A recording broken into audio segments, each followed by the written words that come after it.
on this Groundhog Day edition of our Training Tuesday, we have a new form alert. We have a brand name only justification form that will provide some consistency for those brand name only procurements. Some new NIGP codes have been added to bid buy. This may not affect you, but it's, when we add every once in a while, probably every, 3 to 4 years, new NIGP codes get added, and so we want to make sure that you are aware of those. Next bid buy training will be February 10th, and a new series we're going to lovingly call Tales from the Training Desk.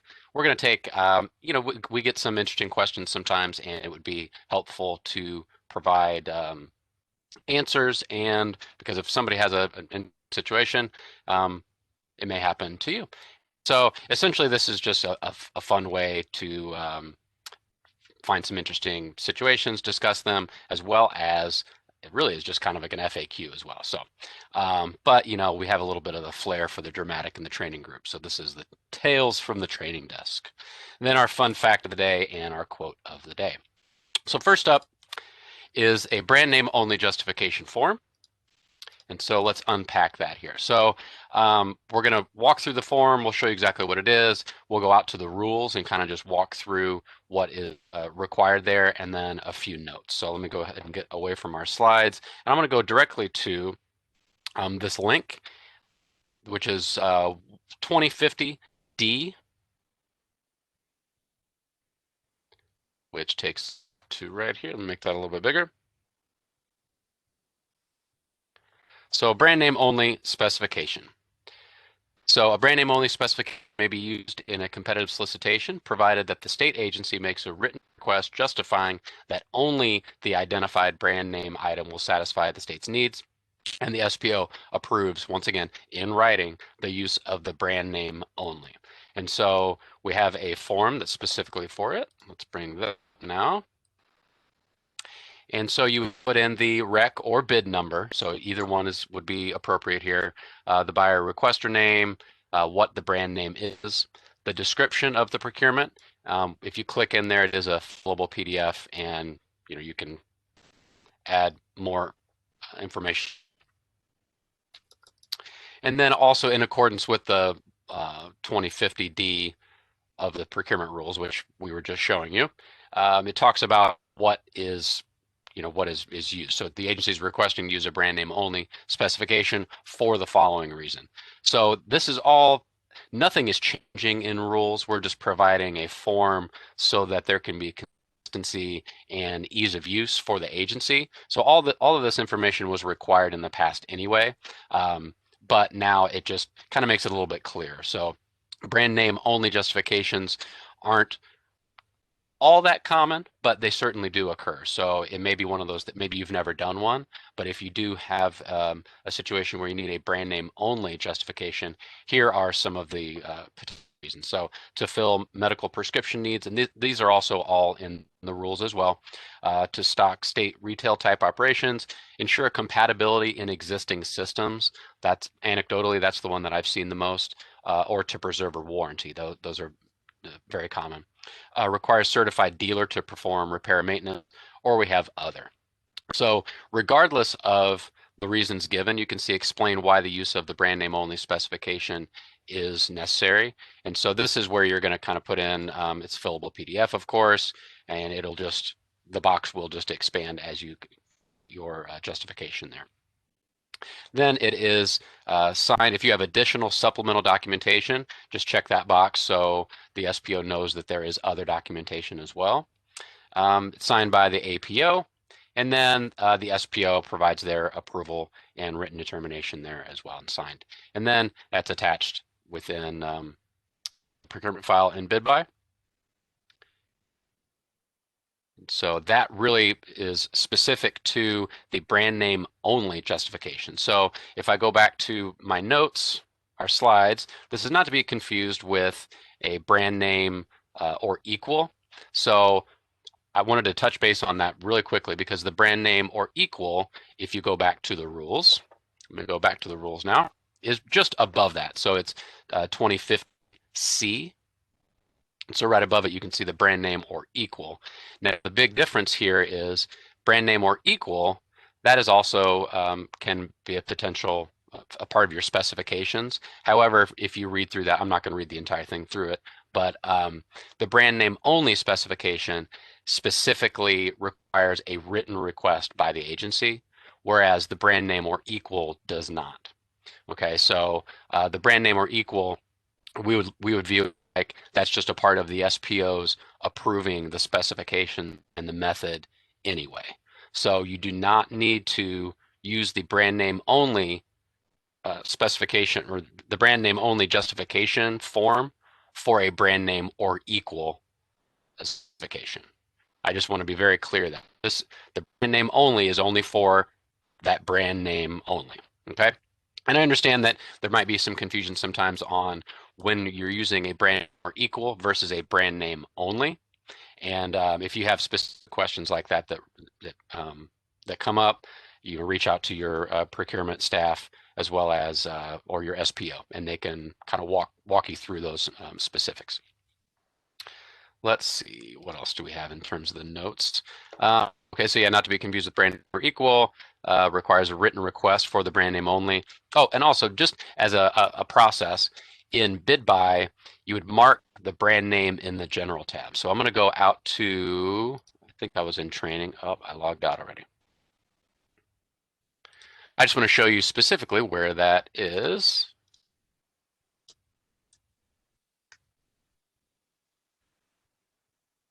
In our general tab, let me go to one that was in progress here. So now we're in bid buy. So, we're into just the process part of putting in your bid. In the general tab, right above the small purchase or the doesn't set aside question, there is a field that is brand name. And if it's not a required field because most of procurements are not brand name brand name or equal or brand name only. However, if it is one of those, you just need to select yes in that field right above the small business set aside procurement field. And really all that does is it just provides additional information as well as for reporting.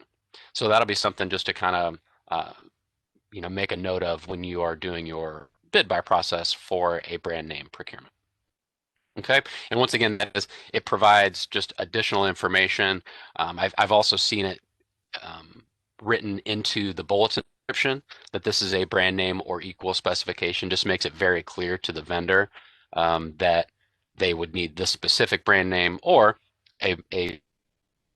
that brand name or equal comes into play many times, and the so the argument, not an argument, but the reasons why a SPO might push back on a brand name and say, well, is there brand name or equal?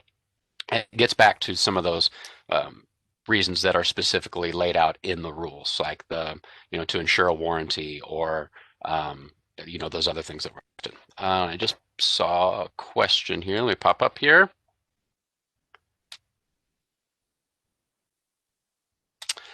Do we check yes if brand name / equal? So yes, so the brand name, this should only be if it's brand name only. If it's brand name or equal, then it's not technically a brand name here, because the equal piece of that is just that the specifications can be supplied by another brand name, something that is equal to that brand name. Kind of like the way we would say we say Kleenex, right? Or it's kind of the way that we talk about these things, where it's not technically a Kleenex, it's just tissue paper.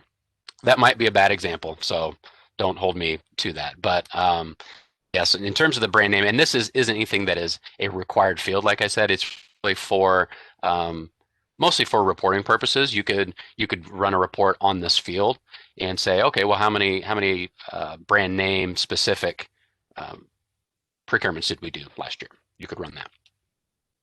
Okay, so if you have any additional questions that pop up regarding that form, it seems to be a pretty straightforward form to me, but if you have any questions, reach out to your SPO or your APO or to me, and we'll make sure we get that answered for you.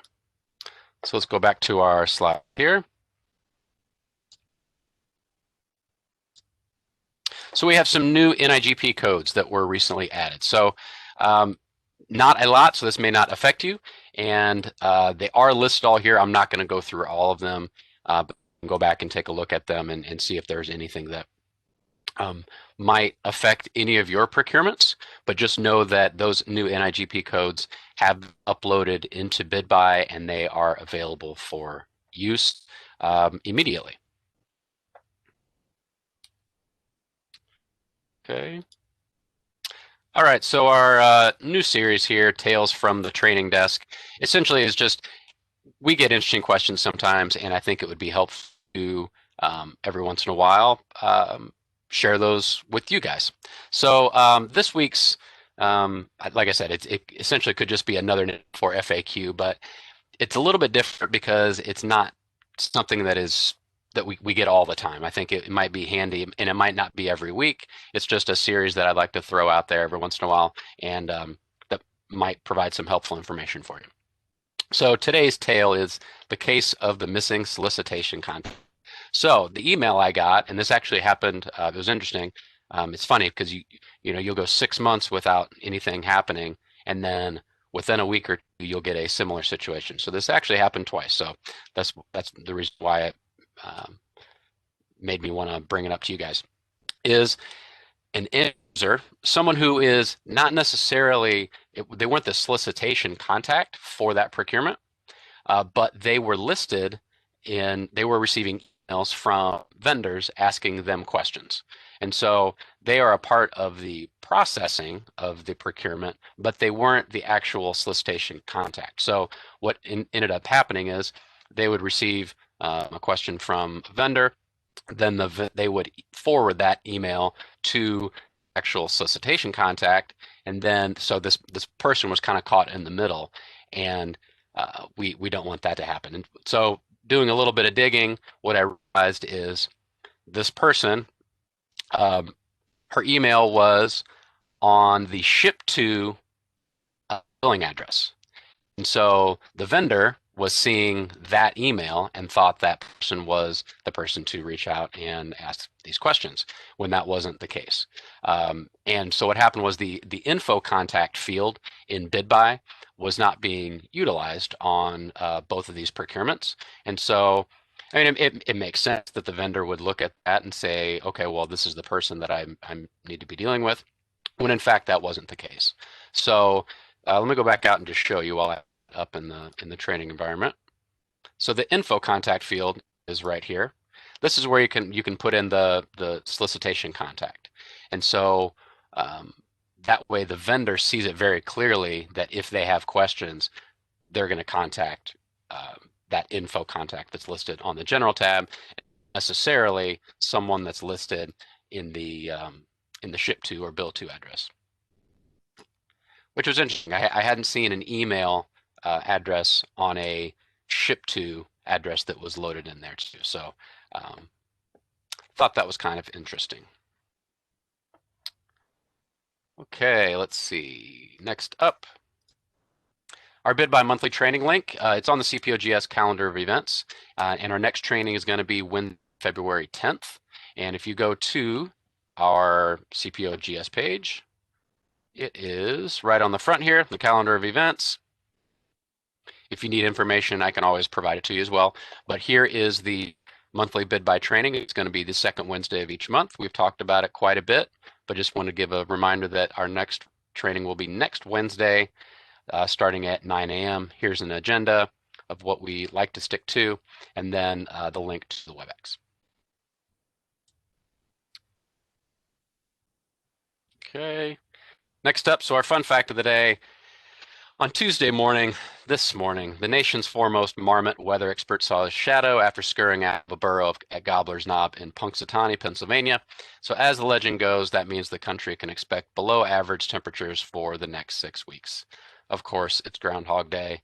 And if you're like me, it seems like it's been a Groundhog Day for the year. Just rinse and repeat. And of course, I was a little bit behind today, so I apologize. I don't have a fun quote of the day, so I just made one up. I'm going back to bed, Punxsutawney Phil. Do we have any other questions? As usual, this recording will be posted out to our Training Tuesday page, as well as we'll be sending the slides out to everybody who was on the meeting today. All right, everyone. Have a great rest of your week, and we'll see you next Tuesday. Thank you.